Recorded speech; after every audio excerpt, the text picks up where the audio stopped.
The classroom air hung heavy with the weight of rote learning. Dust motes danced in the pale sunlight filtering through grimy windows, illuminating rows of bored faces staring blankly at a faded page. Mr. Smith, a well-meaning but weary teacher, droned on about verb conjugations, his voice a monotonous hum against the backdrop of rustling pages and stifled yawns. His students, trapped in the purgatory of grammar translation, dutifully transcribed endless lists of vocabulary, their minds far removed from the language they were supposedly learning. The textbook, a relic from a bygone era, lay open on their desks, its pages filled with archaic dialogues and irrelevant exercises. This scene, unfortunately, is not confined to the annals of a distant past. It continues to play out in classrooms around the world, a stark reminder that the field of English language teaching, or ELT, is often caught between the inertia of tradition and the dynamism of innovation. The question then arises, how can we move away from these outdated methods and embrace approaches that truly resonate with modern learners? The answer lies in understanding the evolution of ELT methodology and recognizing that effective language teaching is not about rigidly adhering to a single approach, but rather about selecting and adapting methods to best suit the diverse needs of our learners. English language teaching, like the language it seeks to impart, is not a static entity frozen in time. It is a vibrant, evolving field, constantly responding to new research, pedagogical insights, and the changing demographics of the globalized world. Understanding the historical trajectory of ELT is crucial for appreciating the breadth of approaches at our disposal and for making informed decisions about our own teaching practices. From the grammar translation methods of the 19th century to the communicative approaches of the late 20th century and the technology-driven innovations of the 21st century, ELT has undergone a remarkable transformation. Each era has brought with it its own set of assumptions, priorities, and techniques, shaping the way English is taught and learned across the globe. By examining this evolution, we can gain valuable insights into the strengths and limitations of different approaches, paving the way for a more nuanced and effective approach to language instruction. Before embarking on our historical exploration, it's essential to establish a shared understanding of what constitutes ELT methodology. This encompasses the underlying principles, beliefs, and theoretical frameworks that inform our teaching practice. It's helpful to think of ELT methodology as a toolbox, with each tool representing a different approach, method, or technique. At the broadest level, we have approaches, which are overarching philosophies or beliefs about how languages are learned and taught. For instance, the communicative approach emphasizes the importance of authentic communication and real-world language use, while the humanistic approach prioritizes the emotional and affective needs of the learner. Methods, on the other hand, are more specific implementations of these approaches. They provide a framework for structuring lessons and activities. The task-based learning method, for example, advocates for engaging students in meaningful tasks that require them to use language authentically, aligning with the principles of the communicative approach. Finally, techniques are specific activities or tasks used within a given method.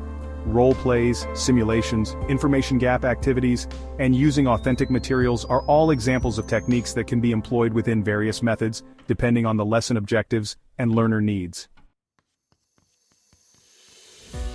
Section 4. A Journey Through Time, ELT Methods, Then and Now. The 19th century saw the dominance of the grammar translation method, a descendant of the way classical languages were taught. Emphasis was placed on rote memorization of grammar rules and vocabulary lists, with translation serving as the primary mode of instruction. Students were often seen as empty vessels to be filled with knowledge, their own experiences and learning styles largely ignored.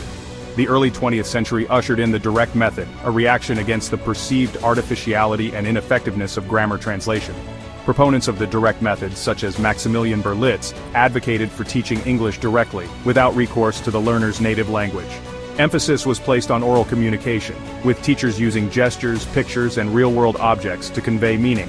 While the direct method introduced some much-needed innovation, its strict avoidance of the learner's native language and its limited focus on grammatical accuracy proved to be drawbacks.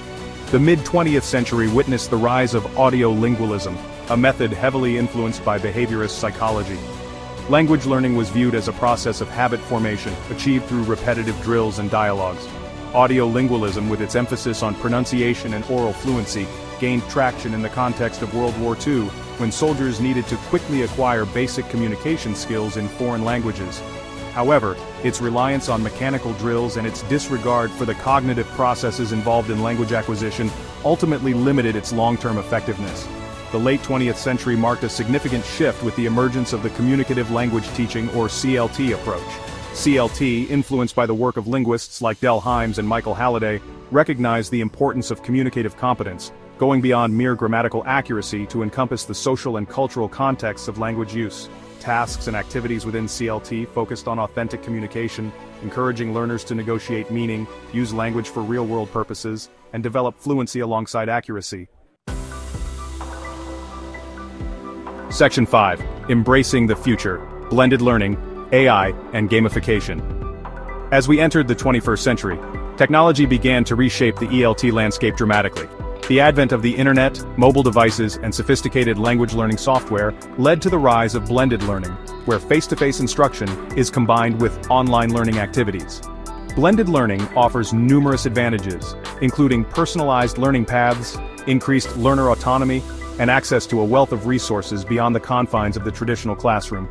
Artificial intelligence, or AI, is also making its mark on ELT, with AI-powered tools offering personalized feedback, automated assessments, and adaptive learning platforms that respond to individual learning needs.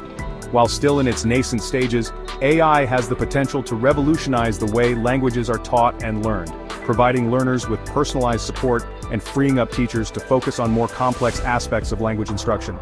Gamification, another significant trend, involves incorporating game-like elements into the learning process.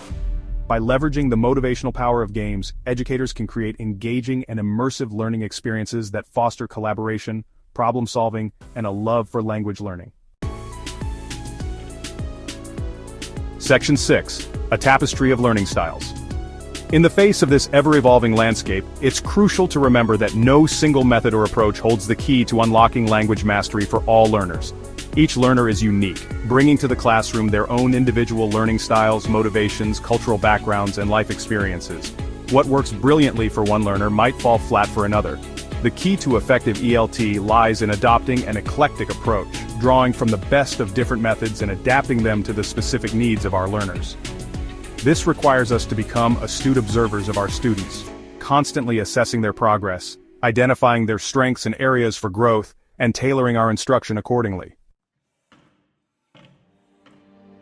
Section 7. Towards a dynamic ELT community. The field of ELT is at its most vibrant when we, as educators, come together to share our experiences, insights, and best practices. By engaging in ongoing professional development, attending conferences, participating in online forums, and collaborating with colleagues, we can create a dynamic community of practice where innovation flourishes and the quality of language instruction is constantly enhanced.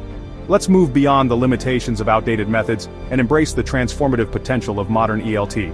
By staying informed, adapting to the needs of our learners, and fostering a spirit of collaboration, we can empower a new generation of confident and fluent English speakers. The journey of language learning is an enriching and rewarding one, and it's our privilege as educators to guide our students along this path of discovery and growth.